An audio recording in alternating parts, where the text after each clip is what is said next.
এখন আমি বিশ্বাস করি ফুরফুরার বুজুর্গানের দিনকে। এটা আমি স্পষ্ট কথায় আপনাদের বললাম। কেউ গালিগালাজ করলে তাকে করতে দিন, কিন্তু ফুরফুরার সব ভাইরা গালিগালাজ করেন এটা বললে অন্যায় হবে। তাদের মধ্যে বিদ্বেষণ আছে, বুজুর্গানের দিন আছে। আমি একবার ফুরফুরা যাব, হুসামউদ্দিন সাহেবের ইসালে সাহেবে আমার শ্বশুর হজরত তায়ের সাহেব বললেন কোথায় যাবে? ফুরফুরা ইসালে সাহেবে। বলেন দেখো ওখানে মেজো হুজুর আছে। আমি মেজো হুজুর সম্পর্কে অত মানে এতে ছিলাম না, বড় আলিম, তুমি ওই ওই ইসালে জলসার সাহেবের সময়ে একবার দেখা করে আসবে। হুসামউদ্দিন সাহেব মরহুমকে বললাম, উনি বললেন ভাই আজকে ইসালে সাহেব, আজকে আমি পারবো না, আমি একটা লোক দিচ্ছি, তিনি যাবেন। প্রচণ্ড গ্রীষ্মকাল, মগরিবের পরে মেজো হুজুর রহমতুল্লাহ আলাইহি যে ঘরে থাকতেন, এসি ঘর, খাদেম ভয়ের দরজা খুলছে না। তাহলে আপনি বলুন যে মৌলানা তাহের সাহেবের জামাই বর্ধমানের আবু তালেব চৌধুরী সাহেবের ছেলে আপনার কাছে জিয়ারত করতে এসছে, আপনার দরবারে এসছে। এই কথাটা বলার সাথে সাথে মেজো হুজুর রহমতুল্লাহ আলাইহি দরজাটা খাদেম খুলল। আমি ইতস্তত করে নিচে বসবো, কারণ আমার শ্বশুর বলেছেন বড় বুজুর্গ আল্লাহওয়ালা, শ্বশুরের মতনই তাকে সম্মান দিয়েছি।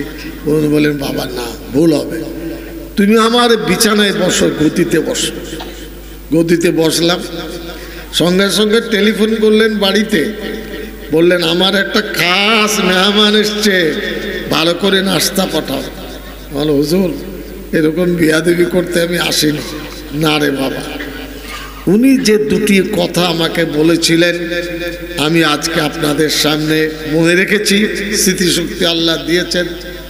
দেখো বাবা, দেওবন্দীদের সঙ্গে আমাদের কিছু জুজিয়াতের তফাৎ, লম্বা টুপি, গোল টুপি, লম্বা জামা, এটার কোনো গুরুত্ব নেই।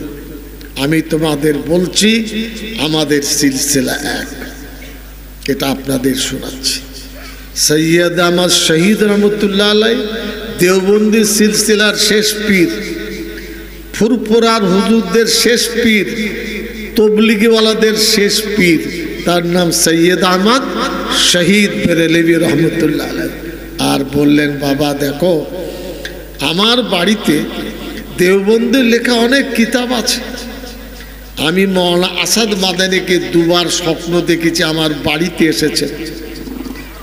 তিনি সুবহানাল্লাহ, নারে তাকবীর, নারে তাকবীর। কথা আরম্ভ হয়েছে, বলো বুজুর্গরা বসে আছে, ফালতু কথা। আমি এ কথা অতিরঞ্জিত বলিনি, তিনি মরহুম হয়ে গেছেন, হিসাব কিয়ামতে হবে।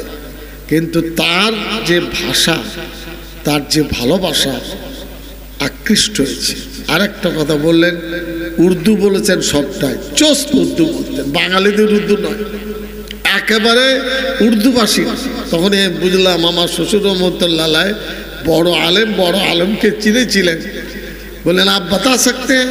আর বলুন হুজুর আপনার সওয়ালের উত্তর দেওয়ার ক্ষমতা আমার নেই, আমি এত বড় আলেম নই। बताइए सईद अहमद शहीद रहमतुल्लाह अलैहि की सरे मुबारक कहाँ है? বুঝলেন বাংলা কথা? উনি শহীদ হয়েছিলেন, কোনো মাথা খুঁজে পাওয়া যায়নি। আমাকে প্রশ্ন করছেন সৈয়দ আহমদ শহীদের মাথাটা কোথায় আছে বলুন। জটিল প্রশ্ন। हजरत मुझे जहाँ तक इत्तला है अब तक सैयद अहमद शहीद रहमतुल्लाह अलैहि की सरे मुबारक किसी को नहीं मिला, धड़ तो मिला है। ठीक, সৈয়দ আহমদ শহীদ রহমতুল্লাহ দোয়া করেছিলেন আল্লাহর কাছে, ওগো আল্লাহ লাখো কোটি আমার ভক্ত আমার মাথা পেলে শিরক বিদআত শুরু হয়ে যাবে, আমার মাথা যেন খুঁজে কেউ না পায়। এখনো পর্যন্ত পৃথিবীর মানুষ, ভারতবাসী সৈয়দ আহমদ শহীদের মাথাকে উদ্ধার করতে পারেনি, তার দেহের কবর আছে। তারপরে সালাম কালাম করে দোয়া নিয়ে আসলাম। সেই সম্পর্ক, বুজুর্গানা দিনের অবদান আমরা কোনোদিন দায়িত্ব নিয়ে বলছি, ফুরফুরার বিরুদ্ধে এই সব নিন্দামন্দ করার সময়ও নেই আর করিও নয়। দেওবন্দি আলেম তরতাজা রক্ত, তাদের বলবো খবরদার বুজুর্গানে দিনের বিরুদ্ধে নিন্দামন্দা করা থেকে সতর্ক থাকবেন। এরা আল্লাহওয়ালা ব্যক্তি, এরা বুজুর্গানের দিন নিজের কাজ নিয়ে করুন, আল্লাহওয়ালাদের কাজ করতে দেন। এটা আমাদের তাসিদ্দিক হুজুরকে দেখে মনে পড়ল, এই কারণে আমি তাকে বললাম। এবার আসি, কিছু পরিস্থিতি দুনিয়ার উপরে আলোচনা করা দরকার। ভারতবর্ষে এইরকম এই ধরনের কেন্দ্রীয় সরকার কোনোদিন আসেনি। বর্তমান যে সরকার আছে এত জালিম, এত অত্যাচার, এত মানব বিরোধী, সংবিধান বিরোধী, গণতন্ত্র বিরোধী, এইরকম সরকার ভারতবর্ষে কোনোদিন আসেনি। যার ফলে সংবিধান আক্রান্ত, ভারতবর্ষের সার্বভৌমত্ব আক্রান্ত, ভারতবর্ষের মেল বন্ধন আক্রান্ত, ভারতবর্ষের মধ্যে হিন্দু মুসলমান বিভেদ তৈরির কারখানা তারা খুলেছে। মনে রাখবেন, রাষ্ট্রসংঘে ভারতের প্রধানমন্ত্রী, ভারতের নেতারা কত অকথ্য কথা শোনেন তার হিসাব নেই, ওরা লজ্জায় বলে না। প্রধানমন্ত্রী আমাদের পৃথিবীতে এত বেশি বদনাম হয়েছেন, ভারতের কোনো প্রধানমন্ত্রী বদনাম হয়নি। সব রেকর্ড হচ্ছে। বাংলাদেশ ইস্যু নিয়ে রোজ রোজ কথা, গত পরশু মালদায় বলেছি, যত ঘটছে সেটাকে আরো বেলুনের মতন ফুলিয়ে মানুষের সামনে মিডিয়ারা বলছে।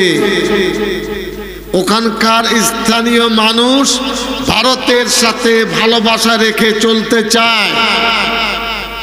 ভারতবর্ষের 2200 কিলোমিটারে বর্ডার, 8টি জেলা, দৈনন্দিন লেনদেন কোটি কোটি কোটি টাকা।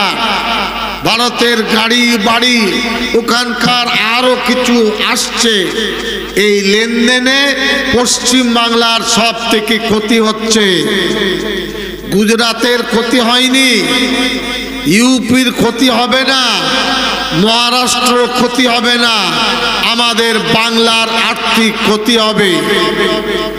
বাংলাদেশে গোলমাল হয়েছিল, ইন্দিরা গান্ধী গিয়ে পাকিস্তানের সাথে বাংলাকে আলাদা করে দিয়েছিলেন। ভারতের শক্তি ছাড়া বাংলাদেশ স্বাধীন হতে পারত না, অতি সত্য কথা।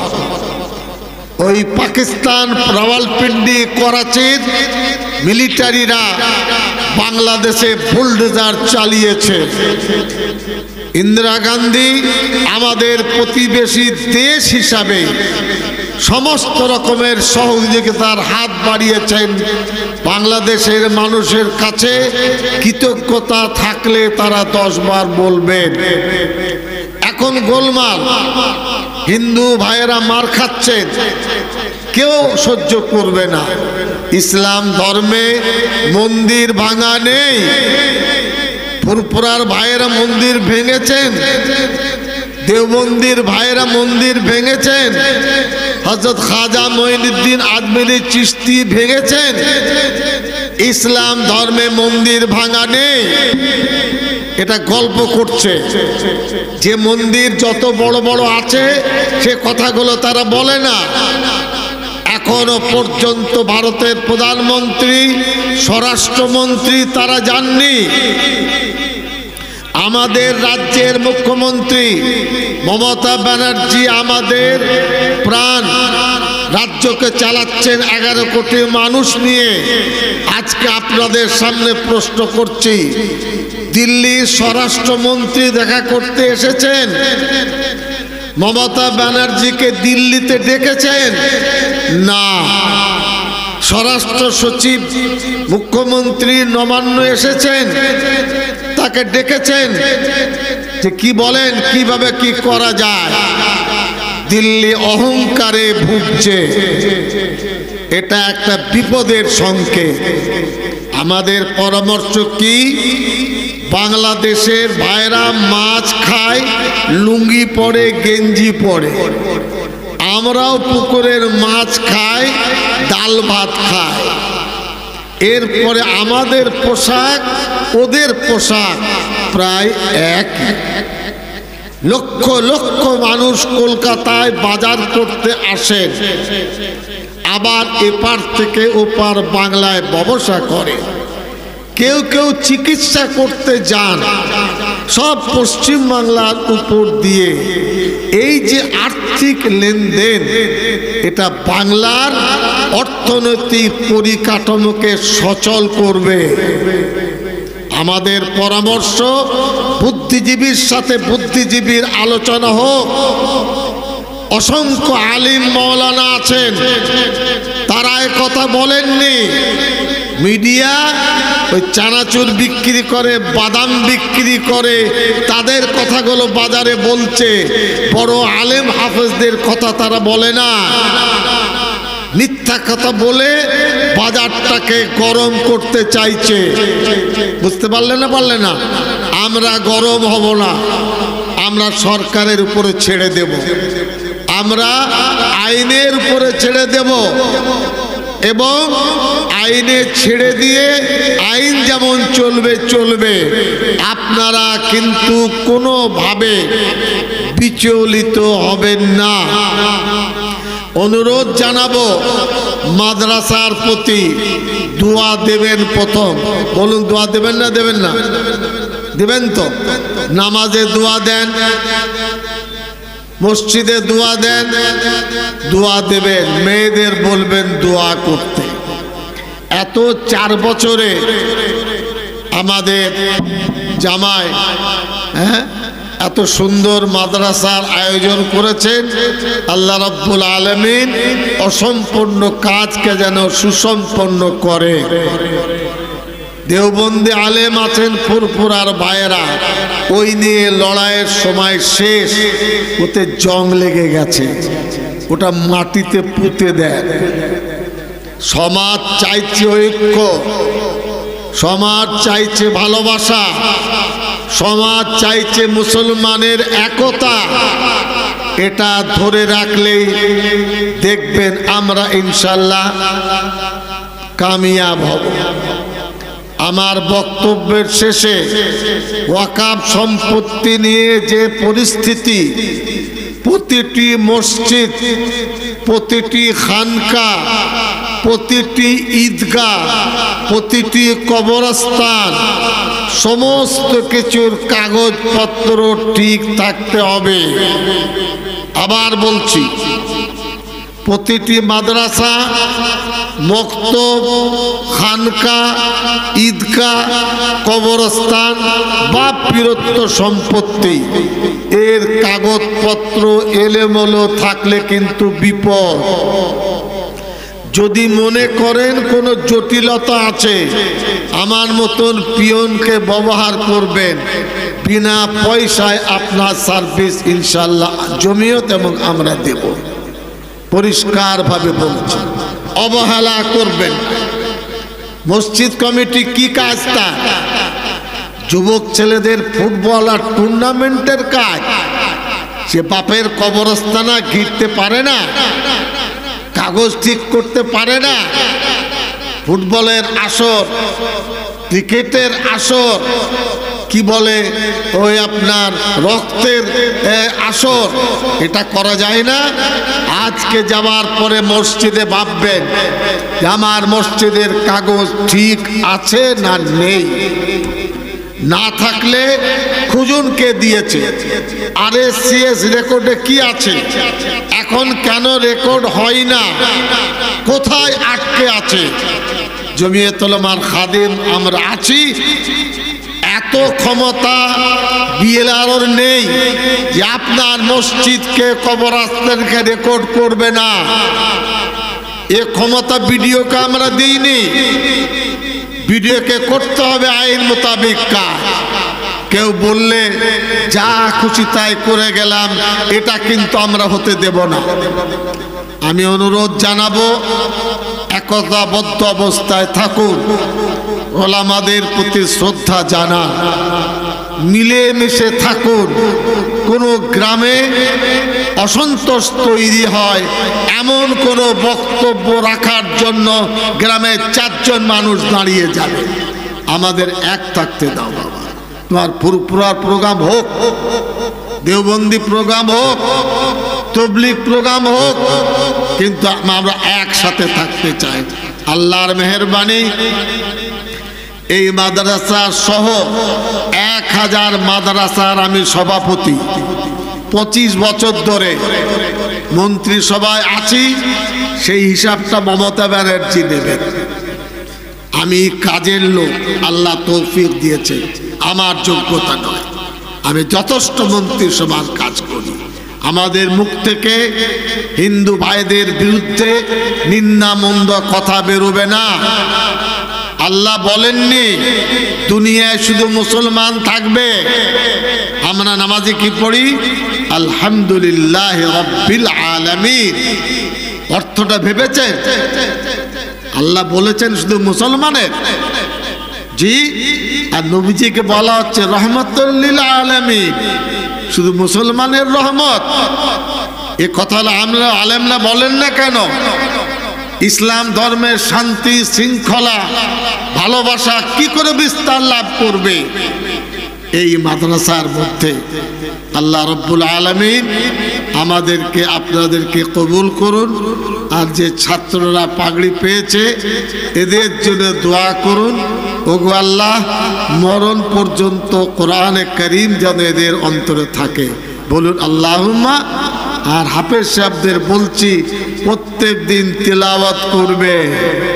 কোথাও থাকবে না থাকবে মুকাদ্দার, কিন্তু মাগরিবের নামাজ রোজই পড়বে, ঈশা রোজই পড়বে। আধ পাড়া এক পাড়া নিজের জীবনের সাধনমনা করবে। কোরআনে মজিদকে ছেড়ে দিলে কোরআন তোমাকে ছেড়ে দেবে, আর তুমি যদি কোরআন মজিদকে রাখো তো কোরআন মজিদ তোমাকে রাখবে। মুফতি নাসিরকে আমি ধন্যবাদ দিই যে মাশাআল্লাহ এই 4 বছর পরে আজকে দাওয়াত পেলাম আমাদের জামাই বলে। যাই হোক, এই মাদ্রাসাকে আমি ভালোবাসি। আপনারা সবাই ভালো থাকেন, আমাদের জন্য দোয়া করবেন। ওয়া আখিরু দাওয়ানা আলহামদুলিল্লাহ রাব্বিল আলামিন। মুসাফার জন্য চেষ্টা করবেন না, সালাম দিচ্ছি, উত্তর দেবেন। আসসালামু আলাইকুম ওয়া রাহমাতুল্লাহি ওয়া বারাকাতুহু। জোরে জোরে। আমি পড়াবো না, আমি পড়াবো, আমার কাজ না, আমার পড়াবো না, আমি পড়াবো। তুমি আমাকে কেন বিরক্ত করছো? না, আমি পড়াবো।